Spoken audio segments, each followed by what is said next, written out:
Mercredi 7 août de l'an 2024, mesdames et messieurs, bonsoir et bienvenue au rendez-vous de l'actualité sur ESAE TV. Tout de suite, le sommaire. Plus d'une tonne de produits pharmaceutiques en cours de déchargement à Cotonou ont été saisis. Suite à des renseignements sur un trafic de produits pharmaceutiques contrefaits, les éléments de la police ont effectué une opération dans la nuit du lundi 5 au mardi 6 août 2024. Plus de détails dans ce journal. Grâce présidentielle pour 464 détenus, dont 27 impliqués dans les événements post-électoraux de 2019 et 2021. Telle est la décision du chef de l'État par décret. À suivre dans un instant, Renaud Agodjo, avocat au barreau de Cotonou et conseiller juridique du parti Les Démocrates, qui se prononce sur la liste des détenus. Les arènes sportives de l'université d'Abomey-Calavi vibrent cette semaine au rythme des Jeux Intercampus 2024. Organisée par le Centre des œuvres universitaires et sociales d'Abomey-Calavi-Koussacé, la compétition regroupe plus de 2000 athlètes. Revivez l'ouverture officielle de cette 8e édition dans ce 19h.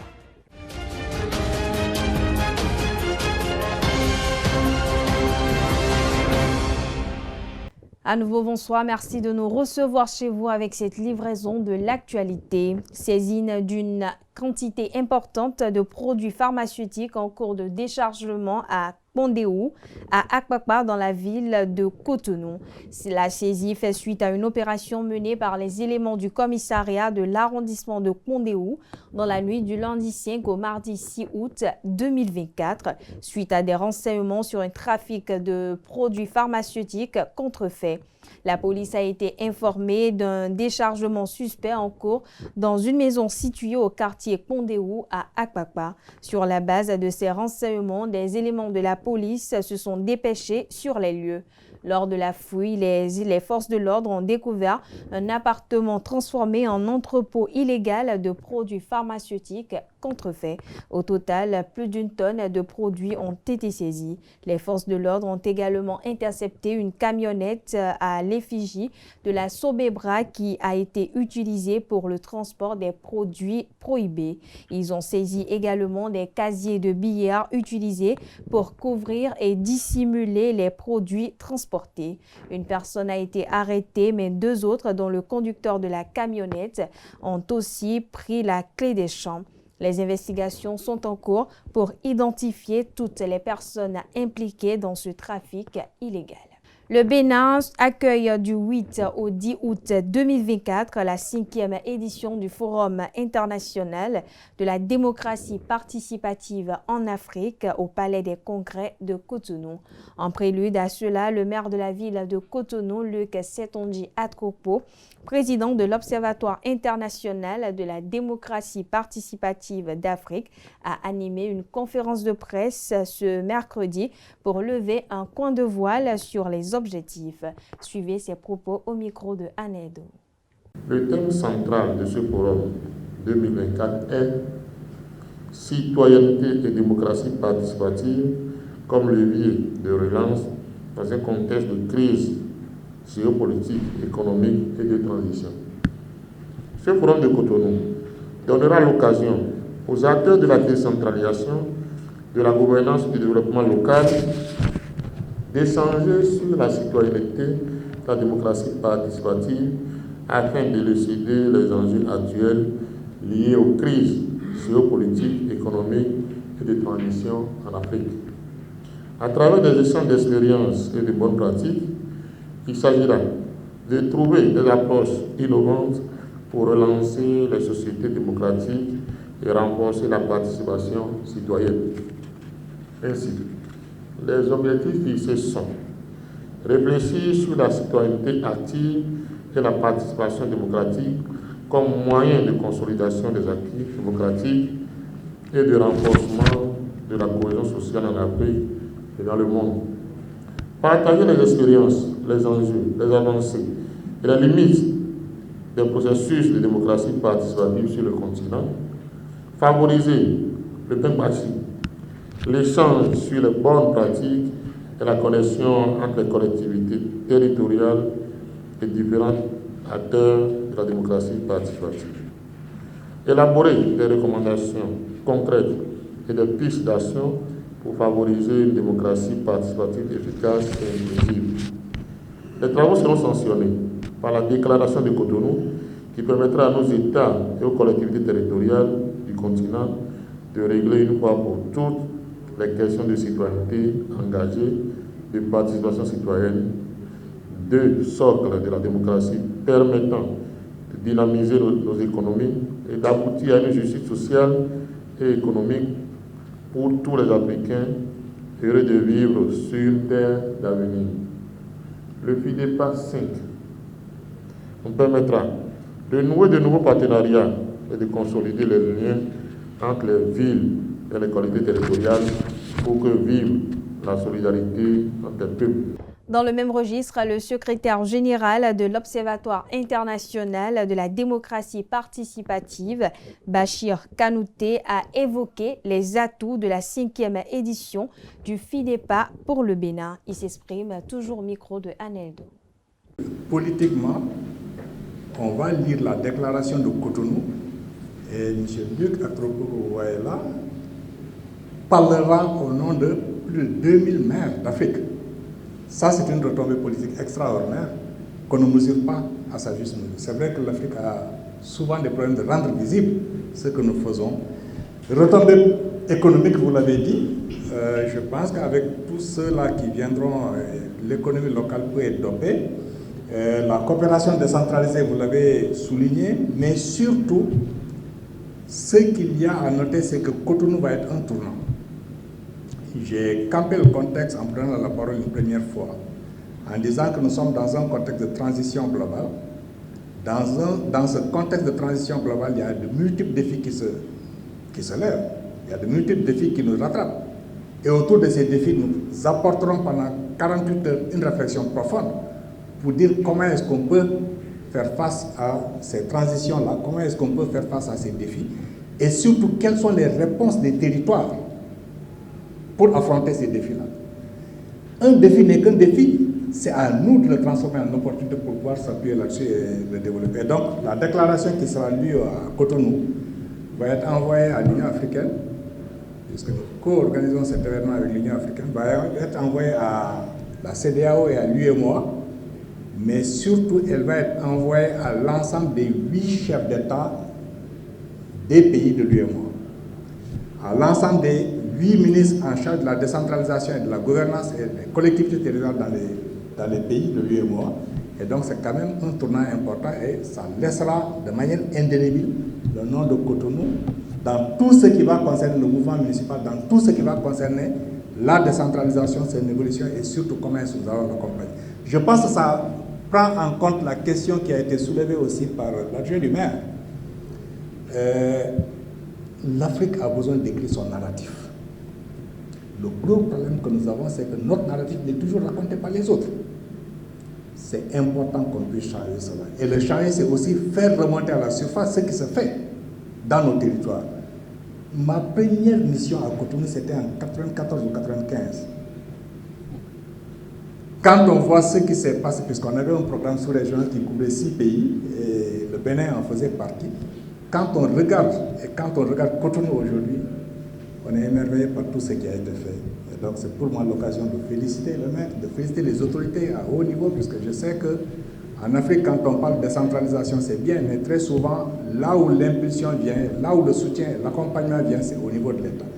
Je l'annonce au sommaire de cette édition. Par décret en date du vendredi 2 août 2024, le chef de l'État Patrice Talon a accordé la grâce présidentielle à 464 détenus, dont 27 impliqués dans les événements post-électoraux de 2019 et 2021. Seulement, le sort des 2 personnalités les plus en vue, à savoir Joël Frédéric Aïvo et Rekia Madougou, reste toujours non résolu. Reçu sur l'émission Matin de ESAE TV, Renaud Agbodjo, avocat au barreau de Cotonou et conseiller juridique du parti Les Démocrates, estime que le parti est toujours dans l'espérance. Suivons ensemble son argumentaire. C'est une bonne chose, même si le parti Les Démocrates attendait plus, notamment la libération de Madame la ministre Rekia Madougou, notre cliente, ainsi que celle du professeur Joël Aïvo. Cela n'est pas arrivé. nous espérons que cela se fasse avant la fin de l'année, puisqu'il y a plusieurs occasions de libération, mais je crois que si cela n'a pas été fait pour la grâce présidentielle, c'est certainement que ce sera fait pour la loi d'amnistie. Et j'estime que la loi d'amnistie permettra à Mme Madougou, comme le demandent les Nations Unies, de recouvrer l'entièreté de ses droits. Et c'est ce que nous avons toujours demandé, que Mme Rekiat Madougou recouvre la liberté et soit réintégrée dans la situation dans laquelle elle était avant le 3 mars 2021, lors de son arrestation brutale par les forces républicaines. Donc vous savez que ces leviers-là ne se discutent pas en public. Ces leviers-là, nous les gardons pour nous, mais vous avez constaté que une bonne vingtaine de personnes qui ont été arrêtées dans le cadre des manifestations de 2019 et 2021 ont été libérés, mais j'ose croire que cela va se poursuivre et nous y travaillons, et j'estime qu'aujourd'hui le Bénin ne peut pas s'inscrire comme un pays qui ne respecte pas les décisions des Nations Unies, et nous avons prouvé l'innocence de Mme Rekiat Madougou devant les Nations Unies dans une procédure contradictoire où le Bénin a été invité à présenter ses arguments ainsi que ses pièces. Le groupe de travail des Nations Unies sur la détention arbitraire est arrivé à dire que l'État n'a pas apporté des preuves sur l'implication de Mme Rekiat Madougou dans une attaque, dans un projet d'assassinat. De sorte qu'aujourd'hui, chaque jour qui passe, chaque jour de plus, on considère que Mme Rekiat Madougou vit une torture morale. Parce qu'en réalité, on ne peut pas aller contre une décision des Nations Unies, même si on estime que ce n'est pas une juridiction interne et que voilà, cela ne nous lie pas. Plus au contraire, cela lie le Bénin d'autant plus que les traités internationaux auxquels le Bénin est partie font partie intégrante du corpus législatif de notre pays. Dans un autre registre, la 4e édition des distinctions du réseau des femmes d'impact vont se tenir le samedi 27 août 2024. Dorcas Kodjia, la promotrice, a fait l'annonce au micro de Carles Kitome et de Elvic Umbeto. Suivez plutôt. L'événement Distinction Femmes d'Impact, la 4e édition, qui aura lieu le samedi 17 août 2024 à partir de 15h à Bénin Atlantic Beach Hotel de Cotonou. Au menu de cet événement, il y aura du réseautage, des distinctions, des remises de trophées. 21 lauréates seront décorées femmes d'impact cette année. Elles viennent de divers pays. Nous aurons également des femmes inspirantes qui seront décorées au cours de cet événement. Il y aurait le lancement de l'ouvrage « La grâce d'être une femme », mon 5e ouvrage. Et également au cours de cet événement, on va se faire entourer par des officiels de renom. Comme invité d'honneur, nous avons pasteur Miradred Moussokola du Congo-Brazzaville et du Cameroun. Elle est la présidente du groupe Monistar. Nous avons maître Huguette Bokwe Yankadja, présidente de l'Institut national de la femme en République du Bénin. Nous avons Dr Kaï Dogbe du Togo. Elle est docteur en droit public et experte en gouvernance. Nous aurons également comme invité officiel Madame Nabou Fall du Sénégal et de la Côte d'Ivoire. Elle est la cofondatrice de Impact Hub Abidjan. Et enfin, la marraine de l'événement a pour nom Madame Joëlle Bilé, opératrice économique et politique. Elle est candidate aux élections présidentielles de 2023 en République démocratique du Congo, Kinshasa. Cet événement est un événement de valorisation et de promotion des femmes, du leadership féminin. Vous êtes une jeune fille, vous êtes une femme, vous avez besoin d'être dans une ambiance de motivation, vous avez besoin de voir des modèles de femmes qui vous inspirent. Vous êtes un homme, vous avez envie d'amener vos enfants filles à voir des modèles de femmes qui les inspirent. Je vous convie à cet événement. C'est le meilleur des rendez-vous en matière de célébration de leadership féminin au Bénin. Depuis quelques semaines, la délocalisation du marché d'Antokba fait polémique. Beaucoup s'interrogent sur le sort du fétiche du marché. Certains parlent déplacement du fétiche, tandis que d'autres sont encore sceptiques. Quel sera le sort du fétiche dans? Pour plus d'éclaircissement, la rédaction de ESAE Télévision s'est rapprochée du rounon du temple du marché de Dantokba. Ogun Léon Veedo suivait ses propos au micro de Aneldo. ahiodea. Sans temps, l'homme voit ahiodea. D'autant, tout le monde sait déjà que quand on dit dans Tokpa, sans le temps, il n'y a pas le marché. Le gouvernement ne nous a pas dit qu'ils veulent déplacer le fétiche.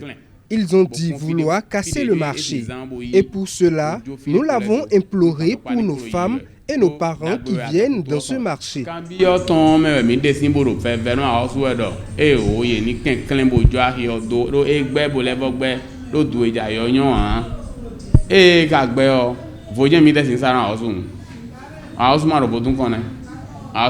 Le fétiche n'a pas accepté qu'on casse le marché. Et comme c'est le cas, c'est pour cela qu'on supplie le gouvernement, car on n'acceptera pas qu'il y ait des problèmes. S'ils veulent faire quelque chose, qu'ils regardent une partie du marché et qu'ils le fassent.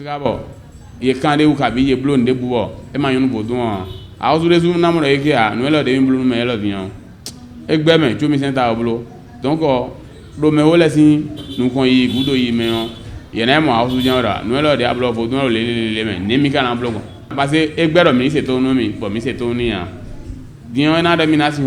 nous mais on a massé bénéfice au mène et vous avez mis pour le faire et ni qu'un micro du dos et il vous donc pas bien en soir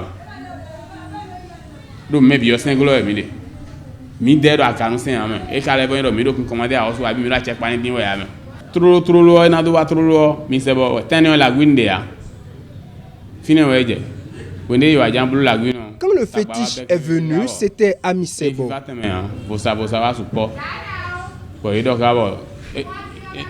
Après, quand on a voulu construire l'hôpital Lagune et le pont de Tokpa, il s'est installé ici, à côté de l'eau.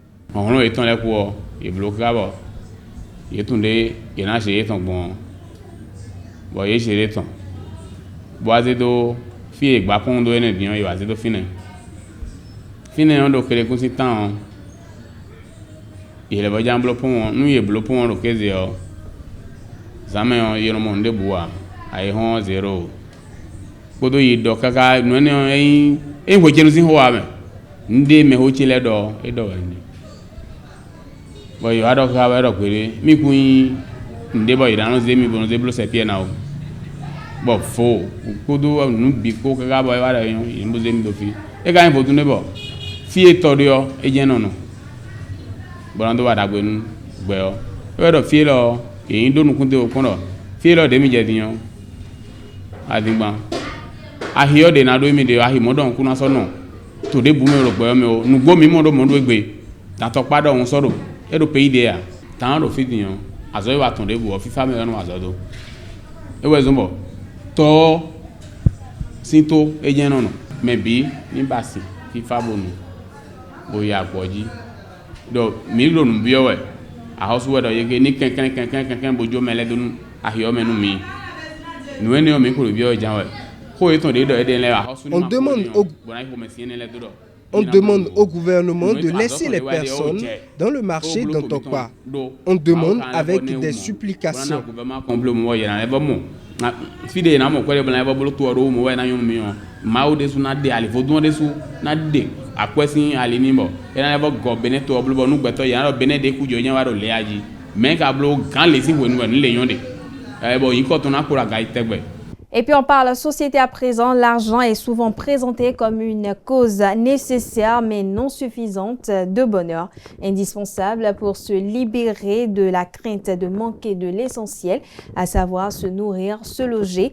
Il est aussi utile pour se faire plaisir. L'argent fait-il le bonheur? À cette question, quelques citoyens rencontrés dans la ville de Cotonou ont répondu au micro de Quentin Amoussou et de Yasminatou Mboto Hassani. L'argent fait le bonheur parce que qu'est-ce que tu vas faire dans la société actuelle où nous évoluons, dans la vie actuelle où nous évoluons, qui va se passer de l'argent? Tu ne peux rien faire sans l'argent. Même pour boire de l'eau, il te faut de l'argent. Il s'agit de quel argent? L'argent volé ne fait pas le bonheur. L'argent authentique peut faire le bonheur. L'argent naturel fait le bonheur, mais l'argent volé, détourné, ça ne fait jamais le bonheur. Donc, Il est bien vrai, on ne peut pas vivre sans l'argent, mais dire que l'argent fait le bonheur, bon, l'argent chez moi, l'argent ne fait pas le bonheur. Hein. C'est ton comportement d'abord et tes actes que tu poses dans la société qui va te mettre à l'aise. L'argent ne fait pas le bonheur, l'argent contribue au bonheur. Je l'ai souvent dit, partout je passerai. En fait, la valeur sociale d'un homme n'est pas proportionnelle au diplôme obtenu, ni au pouvoir détenu, ni à la richesse accumulée, mais beaucoup plus à son développement dans sa communauté de base ou dans son pays pendant qu'il est encore vivant. C'est l'argent qui guide le monde entier. C'est l'argent qui guide tout le monde, où on se lève très tôt le matin, on se couche trop tard le soir. C'est à cause de l'argent. On peut dire que c'est l'argent qui guide le monde. Parce que toute la mafia que nous observons, tout ce que nous observons, c'est l'argent. Mais l'argent à tout prix. Regardez ce qui se passe aujourd'hui. L'argent à tout prix. Regardez toutes sortes de sacrifices, de crimes rituels auxquels nous observons. Tout ça, c'est à cause de l'argent. L'argent à tout prix, c'est ça qui n'est pas bon. L'argent ne fait pas le bonheur. L'argent contribue au bonheur. Je vais vous donner l'exemple bête. Je vais un exemple comme ça. Je suis chez moi, j'ai 1 milliard. Dans mon salon et dans mon coffre-fort, je suis là, ma santé, je ne peux pas me lever. Est-ce que vous pourrez dire 1 milliard là, va à la pharmacie, va acheter des produits, avec moi ça il va les consommer, va m'appeler le médecin qui vient me consulter. Donc, l'argent contribue au bonheur. L'argent ne peut pas faire le bonheur et ne peut pas tout faire. Vous pouvez avoir de l'argent en quantité, il y aura des choses qui vont échapper à la seconde, alors que celui a 10 000, vous avez 1 million. Vous serez en train de perdre du temps, il a versé 10 000 francs, il peut avoir ce qu'il veut en un temps record, pendant que vous êtes en train de perdre du temps et d'aller dans tous les sens pour rien.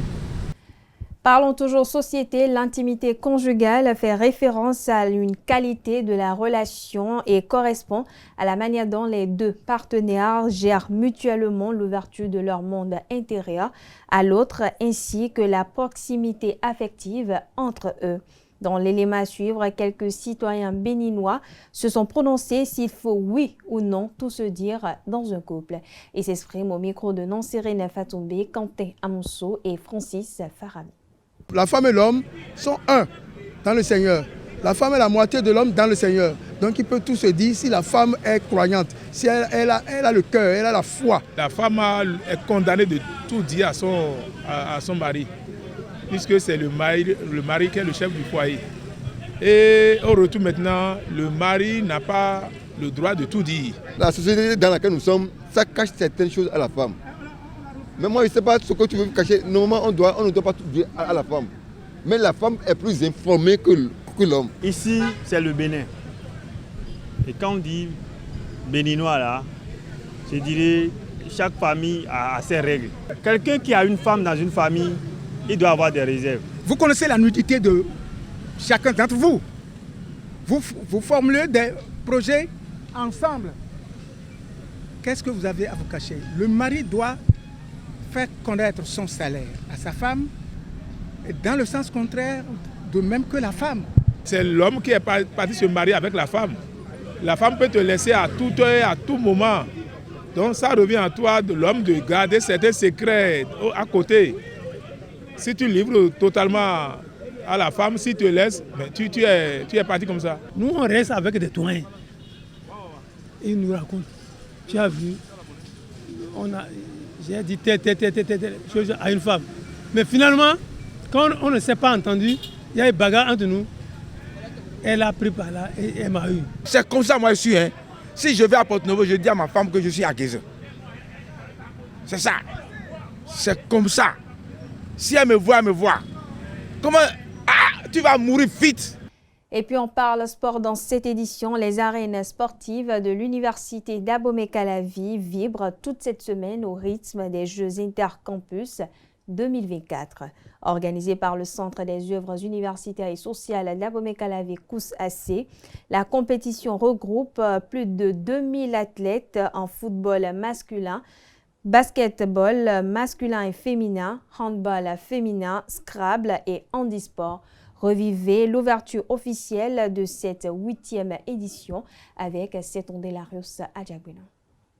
Les éditions se succèdent, mais l'esprit des Jeux Intercampus demeure le même. C'est un tremplin de saine émulation pour la jeunesse sportive universitaire des 14 campus sous coupole du COUS-AC. Au-delà des jeux, c'est un brassage entre les campus. Nous avons des talents cachés dans nos centres universitaires que nous voulons faire découvrir à tout le peuple béninois.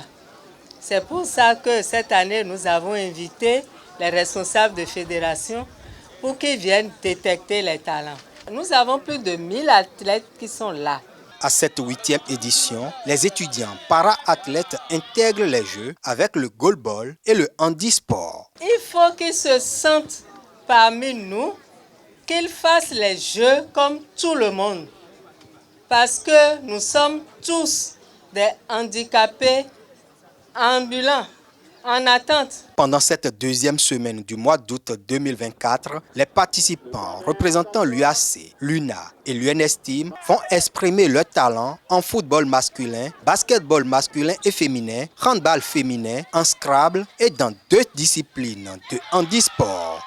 Je voudrais, avant tout propos, remercier le COUSAC pour le travail abattu pour que nous soyons là aujourd'hui. Et je vous souhaite bon courage à vous, athlètes, donnez le meilleur de vous-même et restez dans une dynamique du fair play, de convivialité et que le meilleur gagne. Les autorités rectorales relèvent l'intérêt des Jeux intercampus dans la formation des étudiants.